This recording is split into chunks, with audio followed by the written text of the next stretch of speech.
Hi, Alan Stratton from Woodturning.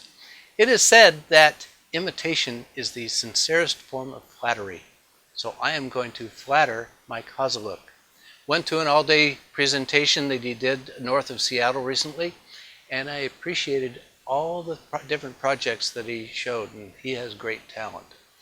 Now I want to incorporate some of his talent and techniques into my repertoire, so I'm going to imitate him, and in so doing also flatter him. This project is very interesting. I'm not sure what to call it, but it is essentially a box with tapered ends. Kind of looks like horns sometimes, unless you turn it around, and then it looks like something else, and then it looks like something else. And who knows? So it opens to a nice little box that's reamed out, but it has all these spiny red things. So what is this? I don't know. It's a whatchamacallit. So let's make one of Mike's whatchamacallits. I've mounted a piece of half-dry Atlas cedar between centers on my lathe and started work with a gouge. The cedar is soft and tools easily down to a smooth cylinder. It also does not appear to shrink much when it dries. Then with my large skew, I cut dovetail tenons on both ends before parting it partway through the middle of the wood. The offset allows for a joint tenon so that the two pieces are about the same size. I'll make the final cut on the bandsaw. Now with one of the two pieces mounted in the scroll chuck, I'll first drill a 3/8 inch hole to the depth I anticipate for the interior. Then I drilled another larger hole only partway through the wood. The interior will be tapered. I'm only relieving as much as I dare at this time. Then mark the depth on the exterior. Then the same for the other piece of wood. In retrospect, it would have been slightly easier to drill the larger hole first. I did not trim any of the exterior as this wood will still need to dry a little before I use it for a box. Then I dumped both pieces in denatured alcohol overnight, then set them out to dry for almost 3 weeks. This cedar seems very stable. Now with the wood dry, I mounted the side for the mortise on my lathe. The cedar did not distort very much at all. I'll trim it a little back into a smooth cylinder with a large gouge. Then for the joint, I first smoothed off the end grain. Tear out of the soft wood is a bit of a problem. Next, I reamed out part of the interior that would be near full diameter. Then a little more for the actual cut. The trick here is to get the sides perfectly parallel.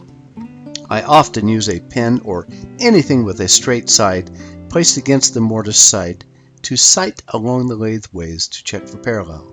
Then on to finish, remove the interior wood first with my carbide cutter, followed by a round nose scraper.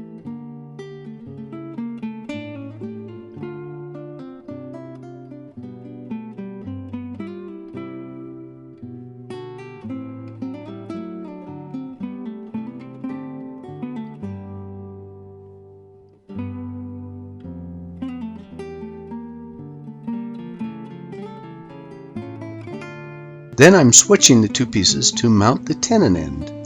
After a little trimming, I decided to stabilize the soft cedar at the joint with thin CA glue. Then continue to test and cut until the tenon fits the mortise. Then with the joint satisfactory, I'm hollowing the piece similarly to the other end. No need for a lot of sanding of the inside, as you'll see later.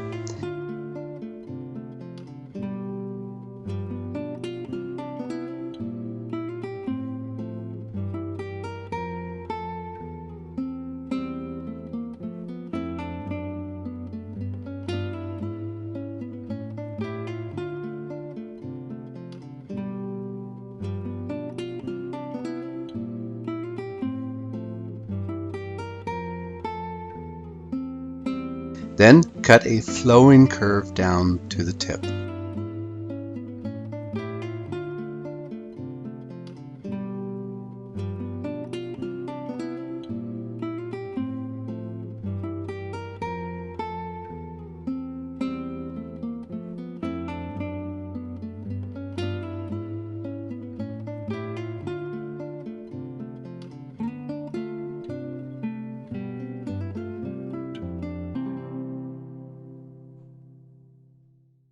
Then, to make sure the entire box works together, I've mounted the two together. I need to be careful not to remove too much wood at the joint and to leave more wood in the sides than I would for other box projects. The extra wall thickness will be critical later.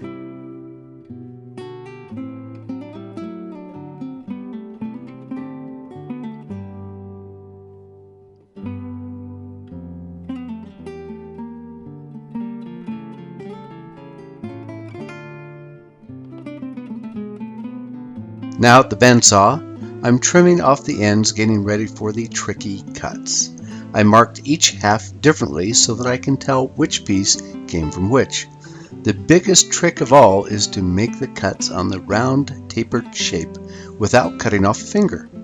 My V-block seemed to be as dangerous as anything else, so I free-handed a couple of cuts, making sure to rotate the wood from the bottom up into the blade.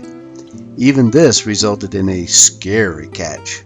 For the last cut, I held the wood in a wooden clamp. This seemed to be the safest way of all. Then a bit of sanding of the cut ends to make them smooth and flat. I had a little more to take off to remove the marks from the saw edge.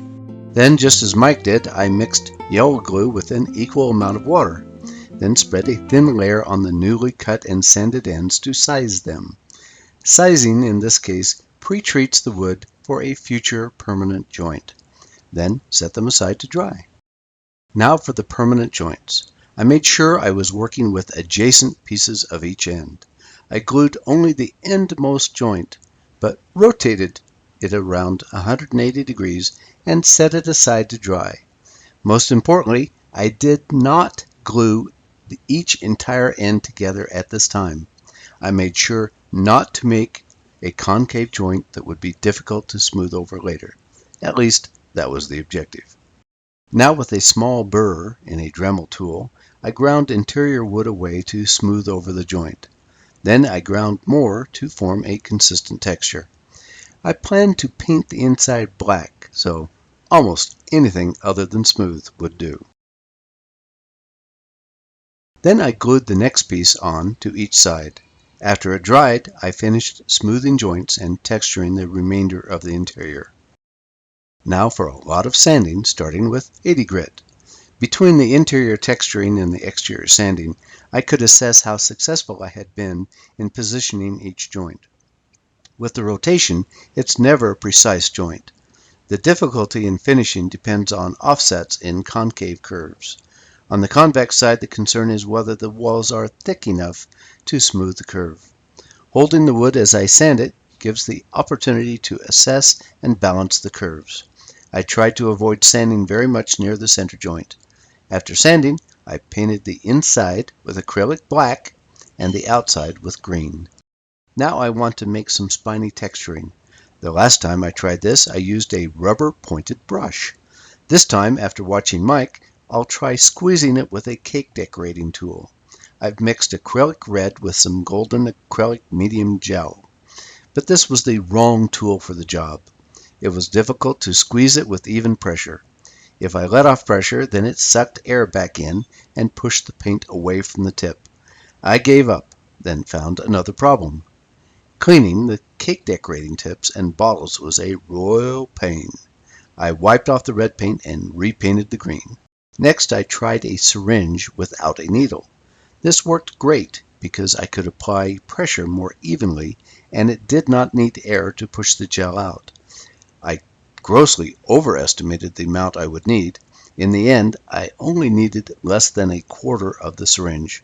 Had I filled it only to that point, it would have been even easier. Now I'm prepared for next time. After the acrylic dried, I sprayed it with clear lacquer. And my thingamajig is finished.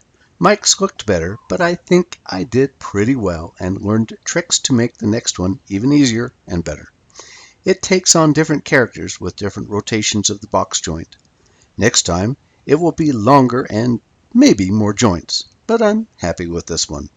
Whatever I wind up calling it.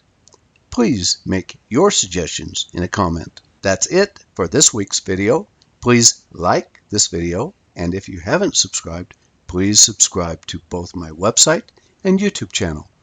Always wear your full face shield. Goggles are not enough. Until next time, this is Alan Stratton from As Wood Turns.